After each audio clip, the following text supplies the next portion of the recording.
కొంచెం మెల్లగా నెమ్మదిగా రుద్దు రోహిణి. ఆ షాక్ తగలడం వల్ల చెయ్యి ఇంకా ఊగుతున్నట్టుగానే అనిపిస్తోంది. 2 నిమిషాల్లో చావు అంచుల దాకా వెళ్ళి యముడు చీపో అంటే వెనక్కొచ్చి పడ్డట్టయింది మన పరిస్థితి. నువ్వు మాట్లాడుకో. ఆ, భగవంతుడా, నా గుండె కదా ఇంకా తగ్గలేదు. భవిష్యత్తు గురించి ఎన్నో కలలు కన్నాను. కళ్ళ ముందే అన్ని కూలిపోతున్నట్టు అనిపించాయి. ఏం కాదులేండి అత్తయ్య, ఇప్పుడు సెట్ అయిపోయింది కదా, బతికి బయటపడ్డాం కదా, అది చాలు. కాస్త అలాగే ఉంటుంది. అయినా ఇంట్లో వాళ్ళందరికీ నువ్వు ఇస్తుంటావు కదా వదిన షాకులు. నీకు షాకు తగలటం ఏంటి విచిత్రంగా? నిన్ను మాట్లాడద్దన్నదా? నీ మీద నాకు పీకల దాకా కోపం ఉంది. నా నోటికి మంచి మాటలు చెప్తున్నా. అమ్మా అమ్మా అమ్మా, ఏంట్రా? ఇప్పుడే ఒప్పుకుంటావా ఇదంతా దాని ఎఫెక్ట్ అని? నువ్వెక్కడ దాపరించావురా? నాకు చేతికి షాక్ కొట్టి నేను అల్లాడుతుంటే అది ఇది అని చంపుతున్నావు. ఇదంతా జరిగింది దాని వల్ల కాదు, నీ వల్ల. అసలు నువ్వెందుకురా మెయిన్ స్విచ్ ఆన్ చేసావు? చెప్పా కదమ్మా, త్వరగా షోరూమ్ కి వెళ్దామని. వ్యాపారం పెట్టాక మనోజ్లో చాలా మార్పు వచ్చింది వదినా. పొద్దున్నే లేవటం, త్వరగా రెడీ అవటం, షోరూమ్ కి వెళ్ళటం. వాడిని చూస్తుంటే నాకు ముచ్చటేస్తోంది. ఇప్పుడు పొగిడే టైమా? వాడిలాంటి పొజిషన్ లో ఉండాలనే కదా నువ్వు కోరుకున్నావు. అందుకే చెప్తున్నాను. వాడికి పొజిషన్ వచ్చిందని నువ్వు అనుకుంటున్నావు, నాకు పొయ్యే కాలం వచ్చిందని వాడు అంటున్నాడు. నన్ను ఇప్పుడు ఏం చేయమంటే? లేదత్తయ్య, మీరు నిండు 100 ఏళ్ళు హాయిగా బతుకుతారు, నాకు నమ్మకం ఉంది. అది కూడా ఆ పరిహారం చేస్తేనే, లేకపోతే స్వామీజీ చెప్పినట్టు. రే ఆపరా, నువ్వు నీ అపశకరం మాటలును. అవునమ్మా, నా మాట విను. పరిహారం చేయకపోతే అపశకునాలు అనుక్షణం నిన్ను వెంటాడుతూనే ఉంటాయి. కావాలంటే నువ్వే గుర్తు చేసుకో. రాత్రి నీ మీద ఫ్యాన్ పడిందా? అది హెచ్చరిక, నీకు అప్పుడే చెప్పాను. కానీ నువ్వు నా మాట వినలేదు. దాని బోల్ట్ ఊడింది, నట్టు లూజ్ అయిందని తేలిగ్గా తీసి పారేశావు. అపశకును అహం దెబ్బతింది. నీకు చావు పరిచయం చేయాలని అప్పుడే ఫిక్స్ అయింది. ఆ ఎఫెక్టే ఈ షాకు. ఇప్పుడు మీరే అంటున్నారు చావు అంచుల దాకా పోయి వెనక్కి వచ్చామని. ఏదో నీ అదృష్టం కొద్దీ తప్పించుకున్నావు. అన్నిసార్లు అదృష్టం మనల్ని కాపాడలేదు. రే, అదృష్టమా? ఏంట్రా అదృష్టం? సమయానికి మీనా వచ్చింది కాబట్టి మీరు బతికిపోయారు. లేదంటే మీరందరూ టపా కట్టేసి గోడెక్కేసేవాళ్ళు. మీనా జలతారు వీణ అని పాడుకుంటూ బాధపడేవాళ్ళం. ఆపుతావరా ఇక నీ సరసగీతం? ఓ పక్కన మేము చస్తూ ఉంటే నేను చచ్చాక మీరెలా బ్రతుకుతారో చెప్పి చూస్తున్నావు. మరి మీనాకి దక్కాల్సిన గౌరవం మీ అదృష్టం అకౌంట్ లో వేసుకుంటే నాకు ఇలాగే కాలుద్ది. అవును, మీనా వల్లే మేమంతా బతికి బయటపడ్డాం. హ్యాపీనా? చాలా చాలా థ్యాంక్స్. మనందరినీ కాపాడే వంకతో నా ప్రాణాలు కాపాడాలని కుట్టిందో పగ తెచ్చుకోవడానికి కుట్టిందో ఎవరికి తెలుసు? మీనాకి పొగ పెట్టడాలు, పగ సాధించడాలు తెలియదు. ప్రేమించడం, అభిమానించడమే తెలుసు. రేయ్, దాన్ని నా ముందు పొగడుకో, ఒళ్ళు మండిపోతుంది. ముందు నువ్వు ఇక్కడి నుంచి వెళ్ళరా. ఓకే అమ్మా, చావు మొదటిసారి హాయ్ చెప్పింది, రెండోసారి షేక్ హ్యాండ్ ఇచ్చింది, మూడోసారి ముక్కుల్లో దూది పెట్టేస్తుంది. నా మాట విని ఆ పరిహారం చేద్దామమ్మా. ఎందుకు చెప్తున్నానో అర్థం చేసుకో. అవునత్తయ్య, ప్లీజ్, మనం అందరం బాగుండాలనే కదా ఇదంతా చేస్తున్నాం. ఒక్కసారి ఆలోచించండి. మీరు తీసుకునే నిర్ణయం మీదే మన జీవితాలు ఆధారపడి ఉన్నాయి. నిజమే వదినా. పోయిన సంవత్సరం పక్కూర్లో సుబ్బలక్ష్మి అనే ఒక ఆవిడ ఉండేది. నేలాగే పుష్టిగా కుదమట్టంగా ఉండేది. ఏమైందో తెలియదు కానీ నెమ్మదిగా బక్క చిక్కిపోయింది. జుట్టు అంతా రాలిపోయింది, పళ్ళు ఊడిపోయాయి, చివరికి కళ్ళు తేలేసింది. తర్వాత ఎంక్వైరీ చేస్తే ఎవరో ఆవిడ మీద అది చేయించారంట. వాళ్ళ కొడుకు ముందే చెప్పినా నీలాగే నమ్మలేదంట. అదొక్కటే కాదు, మన ఊళ్ళో ఆ చివరి సందులో ఉండే సుబ్బారావు కూడా ఇలాగే దానివల్లే 60 ఏళ్లకే హరి అన్నాడు. కామాక్షి, నువ్వు ఆపుతావా? మాటలతోనే చంపేస్తావా? నాకు నీతో మాట్లాడే ఉద్దేశం లేదని చెప్తున్నా. నిమిషానికి ఒకసారి ఎందుకు ఇలా చెప్తున్నావు? చూసావారా మనోజ్, మీ అమ్మ కోసం నేనొచ్చి మీ అమ్మతో పాటు నేను కూడా కరెంట్ షాక్ తిన్నాను. ఆ మాత్రం కరికరం కూడా లేకుండా ఎలా మాట్లాడుతుందో చూడు. నువ్వు ఎన్నైనా చెప్పు, నేను నీతో మాట్లాడను. ఇంతేరా మీ అమ్మ ఒట్టి మొండిది. 4 రోజులు ఆ పౌరుషం ఉంటుంది. 5వ రోజు వచ్చి ఇంకేంటి కబుర్లు కామాక్షి అంటుంది. మీ అమ్మ గురించి నాకు తెలీదా? చాలే, నేను నీతో మాట్లాడడం ఇదే ఆఖరిసారి. ఇక ఎలాంటి ఆశలు పెట్టుకోకు, నీకు నాకు తెగిపోయింది. ఒరే, ఇలా ప్రపంచంలో అనుకుంటారా? తొందరగా నువ్వు ఆ పరిహారం ఏదో చేయించు. లేకపోతే ఇంట్లో వాళ్ళందరితో మాట్లాడటం మానేసి ఒంటరిగా మిగిలిపోతుంది. ఆ తర్వాత బతుకు మీదే విరక్తి పుడుతుంది. నిన్ను వెళ్ళు. పెడతాలే వదనా. మనోజ్, అర్థమైంది కదా? ఏదో ఒకటి చేసి త్వరగా ఆ పరిహారం ఏదో చేయించండి. రోహిణి, చూసుకోమ్మా అత్తయ్యని. మసాజ్ చేసి చేతి నొప్పి తగ్గించగలవు గాని చావు నుంచి మాత్రం కాపాడలేవు. జాగ్రత్తగా చూసుకోమ్మా. పిన్ని, ఎందుకమ్మా ఒకరోజు పరిహారం చేస్తే అయిపోయేదానికి నువ్వెంత పట్టుబడుతున్నావు? నీకు తెలియట్లేదమ్మా, నాకు భవిష్యత్ అంతా కళ్ళ ముందు కనిపిస్తుంది. బాలు అన్నట్టు మనందరి ఫోటోలు గోడ మీద ఉండటం ఇష్టమా నీకు? చెప్పు.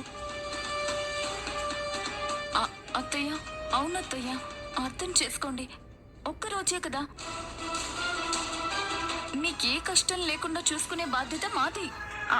కాళ్ళు చేతులు నొప్పొచ్చినా నేను మీకు సేవలు చేస్తాను. అమ్మా, రాత్రి సీలింగ్ ఫ్యాన్ పడింది. ఇప్పుడు కూడా నువ్వు ఫ్యాన్ కోసమే స్విచ్ ఆన్ చేసావు. అంటే మనకి ఏదో లింక్ ఉందమ్మా. అంటే ఏంట్రా నీ ఉద్దేశం?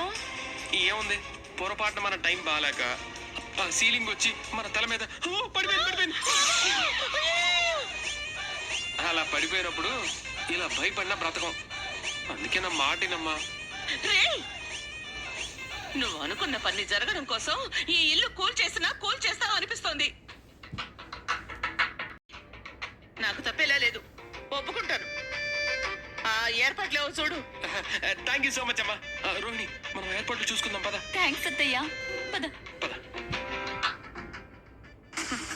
వీడేంటో, వీడి మాటలేంటో, ఆ పరిహారాలేంటో నా ప్రాణాల మీదకి వచ్చేటట్టున్నాయి.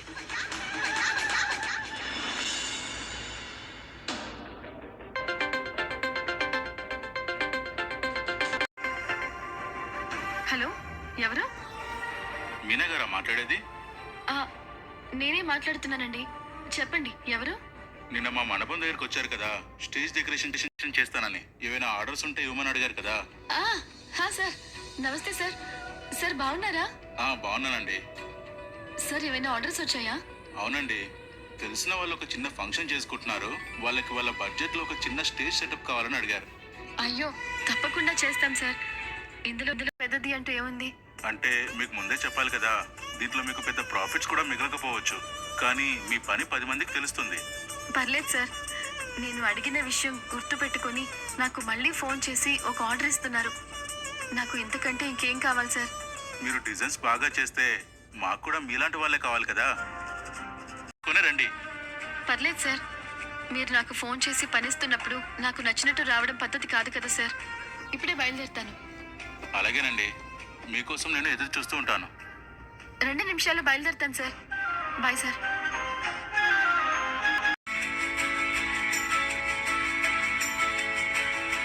నాకు వచ్చిన ఈ చిన్న అవకాశం నాకు చాలా పెద్దదిగా అనిపిస్తోంది. దీన్ని నేను వృధా చేసుకోకుండా మనసు పెట్టి అందంగా తీర్చిదిద్దే శక్తి నాకు ఇవ్వు. నేను చేసే ప్రతి చిన్న అలంకరణలో నా మనసు కనిపించాలి. చూసే ప్రతి ఒక్కరికి అది నచ్చేలా, గుర్తుండిపోయేలా నన్ను దీవించు.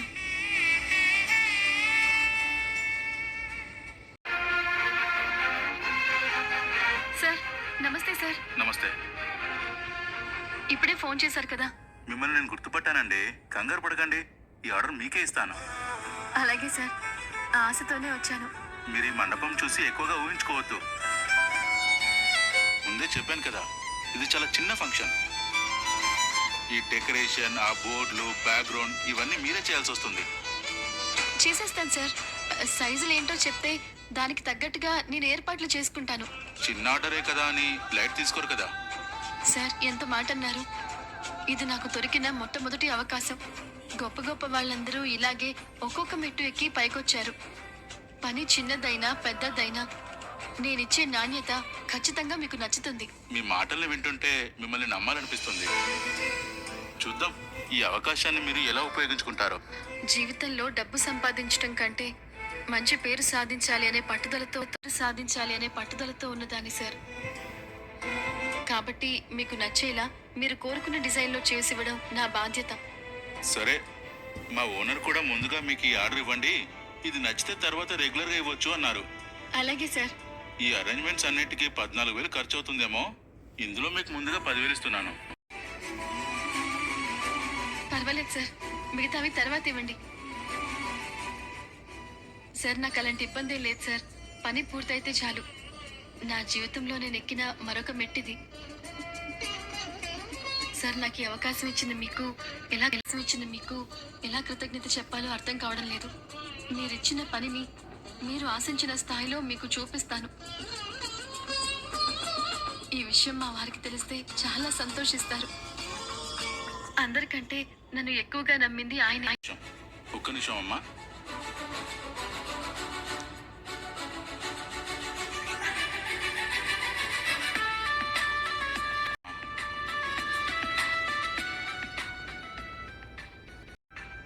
ఇక మీరు బయలుదేరచ్చమ్మా. సరే సార్. వెళ్ళరండి.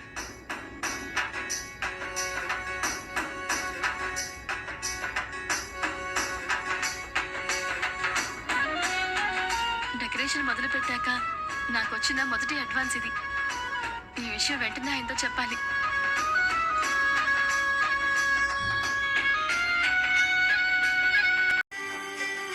మావయ్య, ఏంటమ్మా? ఇన్ని రోజులు మా నాన్న లేరని బాధపడేదాన్ని. కానీ మీరెప్పుడూ నన్ను మా నాన్నలాగే దీవిస్తూ వచ్చారు.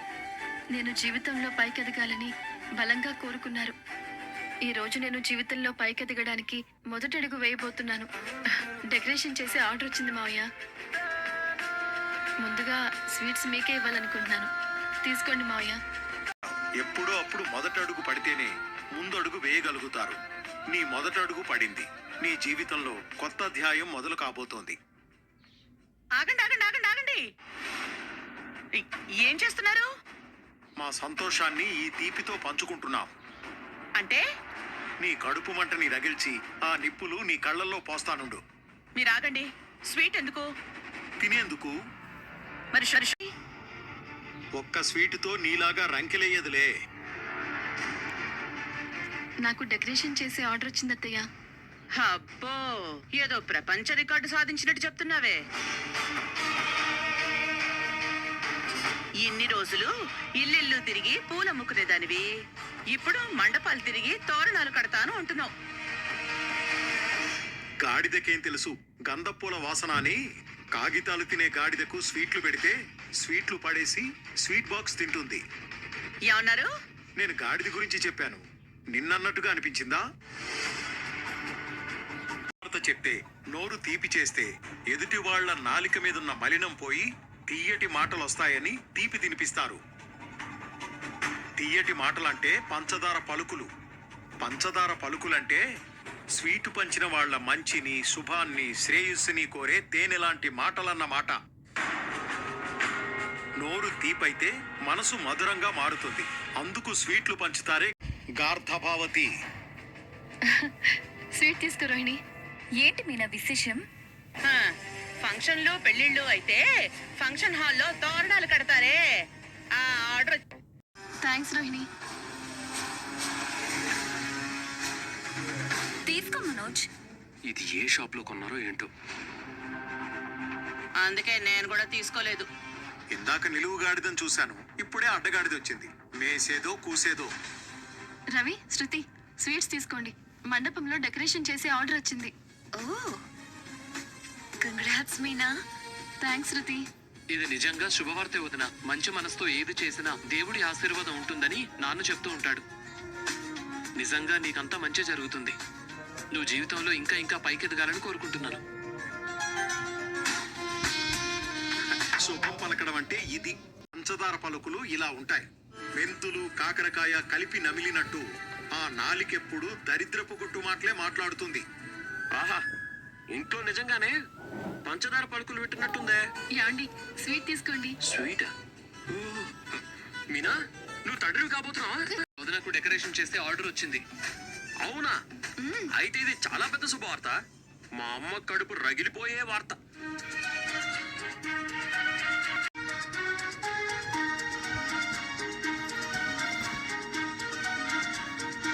నానా, మీనా గొప్ప స్థాయికి వెళ్తుందని నాకు అనిపిస్తుంది. పెద్ద బిజినెస్ ఉమెన్ అయిపోతుంది. బాగానే కలలు కంటున్నావు. ఫంక్షన్ హాల్లో డెకరేట్ చేసినంత మాత్రాన పెద్ద బిజినెస్ మన అయిపోతుందా? లేదురా, కష్టపడి పని చేస్తే అయిపోతుంది. నీలాగా జైల్లో ఉన్న మామగారు డబ్బు పంపిస్తే షాప్ పెట్టుకోవడం లేదు నా భార్య. చూడు, నిజాయితీగా సంపాదించే వాళ్ళకి, కష్టపడి సంపాదించే వాళ్ళకి ఆ దేవుడు ఎప్పుడు సాయం చేస్తాడు. ఏమో, ఈ ఊరికి పూలు రావాలన్నా, పూలు బయట ఊర్లకి వెళ్ళాలన్నా మీనా పర్మిషన్ కావాల్సి వస్తుందేమో. ఎరా, మీ అమ్మ కంటే బుద్ధి జ్ఞానం ఏం లేవు. అంతకు మించి ఆ మెదడు ఎదగదు. అక్కడే ఆ ఎదుగుదల ఆగిపోయింది. నువ్వు చదువుకున్నావుగా, నీకేమైందిరా? మంచి కోరుకుంటే పోయేదేముంది? మనిషి నాలిక మంచి మాట్లాడితే, ఎదుటి వాళ్ళ ఫలాలే మాట్లాడితే ఆ సరస్వతీదేవి నాలిక మీద నర్తిస్తుంది, వాక్శుద్ధి ఇస్తుంది. ఎప్పుడు ఎదుటి వాళ్ళ గురించి చెడే మాట్లాడితే, అశుభమే పలికితే తొందరగా నోరు పడిపోతుంది. కంగ్రాట్స్ మీనా, నీకంత మంచి జరుగుతుంది. అమ్మా, నువ్వు కూడా కోరుకో. పర్వాలేదు, నా నోటి జోలికి ఏ జబ్బు రాదు. జబ్బులు కూడా చేతులుంచుకునే నోరన్నమాట. సర్లే, మనకెందుకు కానీ మనం సెలబ్రేట్ చేసుకోవాలి. అందరికీ బిర్యానీ చేసి పెట్టు, మీ అమ్మ వాళ్ళ కోసం కూడా. ఒక్క నిమిషం అండి.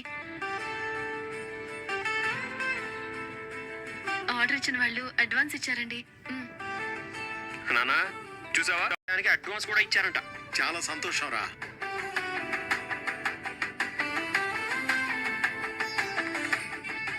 వదినా, మా రెస్టారెంట్ లో కూడా ప్రీ వెడ్డింగ్ షూట్స్ లాంటివి ప్లాన్ చేస్తూ ఉంటారు. ఆ ఆర్డర్ కూడా నీకే ఇప్పిస్తాను. అలాగే రవి, బిర్యానీ చేయడానికి ఒక ఫ్రెండ్ని సాయానికి రమ్మని అడగడానికి వెళ్తున్నాను. అలాగే కావాల్సిన సామాన్లు కూడా కొని తెస్తాను. నాకు మనోజ్కి ఏమీ వద్దు. మేమిద్దరం ఉపవాసం. నీళ్ళు కూడా ముట్టదు. నీ కర్మ.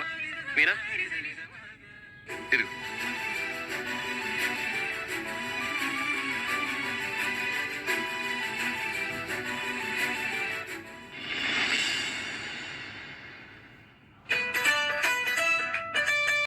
అక్క, నువ్వు ఫంక్షన్లలో బిర్యానీ చేస్తుంటావు కదా, అయితే మా ఆయన ఒక 15-20 మంది కోసం బిర్యానీ చేయమన్నారు. కొంచెం వచ్చి సహాయం చేస్తావక్క? ఇంకొక రోజు అయితే ఖచ్చితంగా వచ్చేదాన్ని మీనా, కానీ మా అత్తయ్యకి జ్వరంగా ఉంది, వదిలేసి రాలేను. చెప్పి రాలేవాక్క? మా అత్త మీ అత్త లాంటిదైతే చెప్పి రావడం ఏంటి, చెప్పకుండానే వచ్చేదాన్ని. లాంటిదైతే చెప్పి రావడం ఏంటి, చెప్పకుండానే వచ్చేదాన్ని. మా అత్త నన్ను మా అమ్మ కన్నా బాగా చూసుకుంటుంది. నేను అంతకన్నా బాగా చూసుకోవాలి కదా. మరి ఇప్పుడు ఎలా? ఇప్పుడు మనం బిర్యానీ ఎలా చేయాలనే దాని గురించి మాట్లాడుకుంటూ మటన్ కొట్టుకెళ్దాం. మంచి మటన్ నేను నీకు ఇప్పిస్తాను. ఎప్పుడూ ఆ కొట్టులోనే తీసుకో, సరేనా? సరే, ఎక్కువ వెళ్దాం. బాహుబలి లాంటి సినిమాలో కట్టప్ప లాంటి పాత్ర వేయాల్సినోడిని మటన్ కొట్లో ముక్కలు కొడుతూ బతుకుతున్నాను. ఈ జీవన తరంగాలలో దేవుని రంగంలో పాట పంజుడయ్యా. పని పక్కన పెట్టి మేక జాతర పోయిందంట. రేయ్, ఒళ్ళు రాల్తాయి. పంచుడన్నా చాలు గాని. అవునరా, పొద్దునుంచి ఎందుకురా నా ఎనకన్ను టపీ టపీమని కొట్టుకుంటుంది? లేడీస్ చూస్తే ఇంకోలా అనుకుంటారు. కత్తి వాళ్ళ చేతుల్లో ఉంటుంది, మొద్దు మీద నువ్వు ఉంటావు. ఆ? ఎడం కన్నా అదిరిందంటే ఇలాంటి దరిద్రాలే జరుగుతాయి.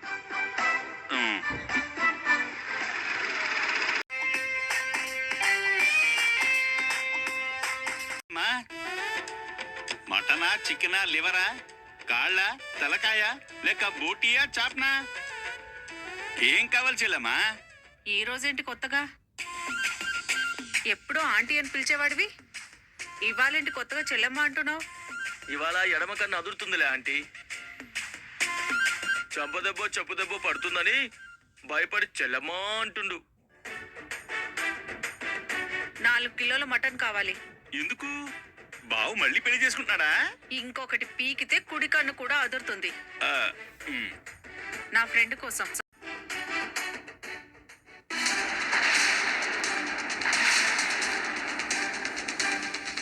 అయ్యో బాబోయ్.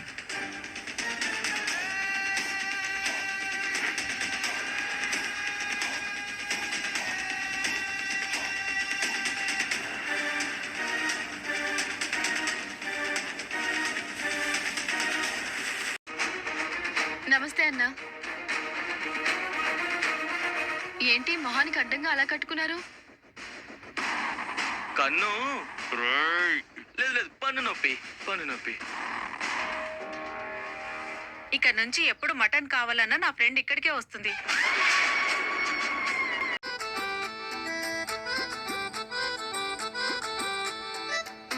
చేతులు అణుకుతున్నాయేంటి?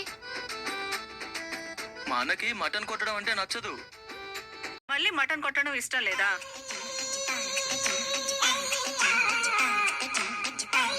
అయ్యో ఖైమా కొడుతున్నారేంటి? బిర్యానీ కోసం అని చెప్పు. హలో, మైండ్ ఎక్కడుంది? బిర్యానీకే కొడతాను. ఏమీ మాట్లాడడం లేదు. కన్ను పంటి నొప్పి అన్న. ఇలా డ్రమ్ములా ఉన్న మనిషిని నేను ఇంతకు ముందు చాలాసార్లు చూశాను. ఎక్కడో చూసినట్టుగా ఉంది, కానీ గుర్తు రావడం లేదు. డ్రమ్ములాగానా? అవును, దున్నపోతులాగా అంటే బాగోదు కదా. 4 వేళ్ళు. 4 వేలా?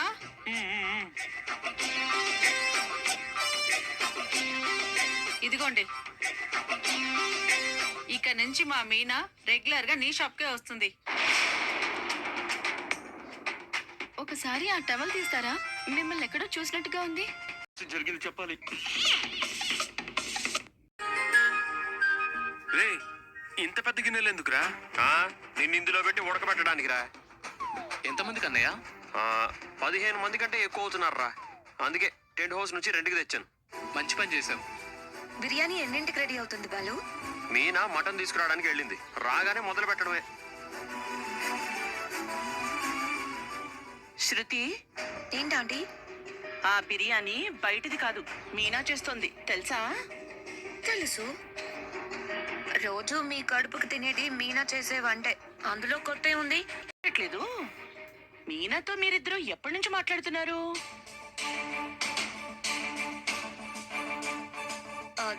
దానికి దీనికి సంబంధం ఏంటి? నాకు బిర్యానీ అంటే ఇష్టం. బాగా చెప్పావు. మనలో మనకి ఎన్నున్నా తినే అన్నాన్ని అవమానించకూడదు. కడుపు నిండా తినేటప్పుడమ్మా. మనకు గొడవలుంటే రోజు వదన వండిందే తినడం ఎందుకమ్మా? ఇప్పటి నుంచి నువ్వు రోహిణి వదన కలిసి వంట చేయండి.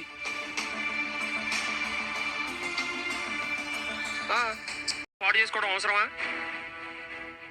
మీనా వచ్చావా? తెచ్చావా? తెచ్చానండి. మా ఫ్రెండ్ ఒక మంచి మటన్ షాప్ చూపించింది. ఫ్రెష్ మటన్ కొట్టించాడు. ఆగాగు, ఎక్కడికి తీసుకెళ్తున్నావు? వండటానికి. నేను మనోజ్ గడు వ్రతంలో ఉన్నాం. ఇంట్లో నాన్ వెజ్ ఉండడానికి వీల్లేదు. అనుకున్నాను, ఇంత నోరు తెరవలేదేంటా అని అనుకుంటూనే ఉన్నాను. ఏ కారణం చెప్పి అడ్డుపడతావా అని ఎదురు చూస్తున్నాను. వ్రతం నువ్వు వాడు చేస్తే మేము వండుకోకూడదు తినకూడదని ఏ స్వామీజీ చెప్పాడు? పద అడుగుదాం. రేయ్, వ్రతం చేసే వాళ్ళకి నాన్ వెజ్ స్మెల్ రాకూడదు. ఈ గ్రహాలు వ్రతం ఎప్పుడు మొదలు పెట్టాయి? సర్లే రండి, మనం బయట వంట చేద్దాం. అక్కడైనా వాసన వస్తుంది. అయితే ముక్కు మూసుకొని చావండిరా. మేము బయటే వంట చేసుకుంటాం. ఎవరు వద్దంటారో ఎవరు ఆపుతారో చూస్తాం. నేను వస్తాను వదినా, నీకు హెల్ప్ చేస్తాను. సరే రండి. పదండి.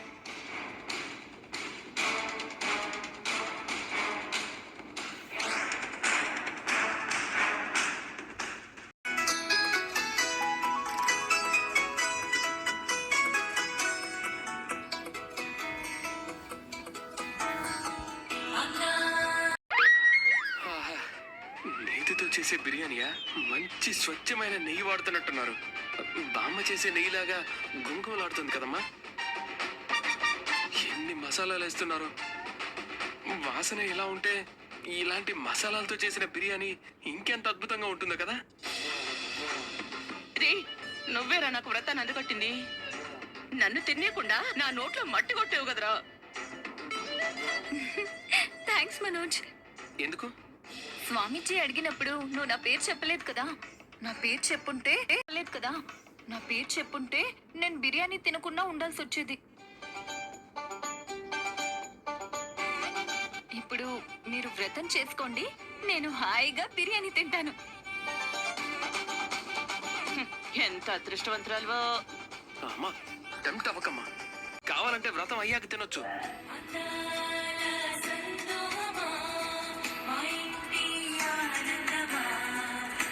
నాన్న నీ కర్మ. అమ్మ రోహిణి నీకు వ్రతమేనా? ఆహా, లేదు లేదు మావయ్య, నేనొచ్చి తింటాను. ఆ, హ, మావయ్య రండి. ఆ. లోపల నుంచి గుంట నక్కలు తొంగి చూస్తున్నాయి.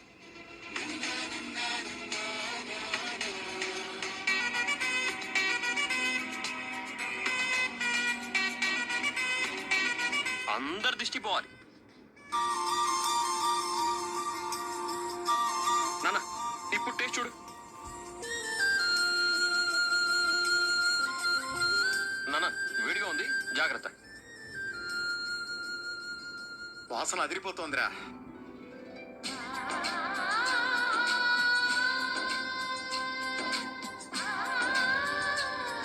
ఆ, చాలా బాగుందిరా.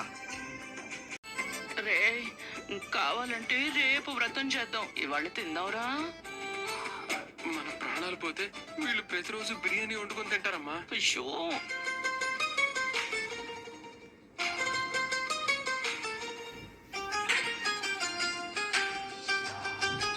నేను వెళ్ళి తింటాను.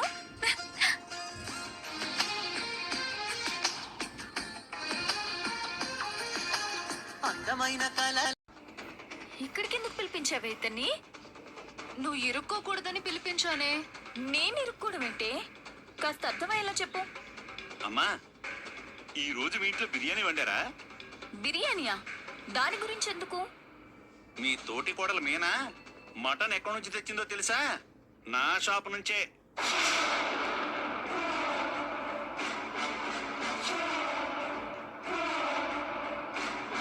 నుంచి తెచ్చిందా? అంటే మీనా నేను చూసిందా? నన్ను అక్కడ చూస్తే నేను ఇక్కడ ఉండేవాడినా? నేను మీనాను చూశాను గాని మీనా నన్ను చూడలేదులే.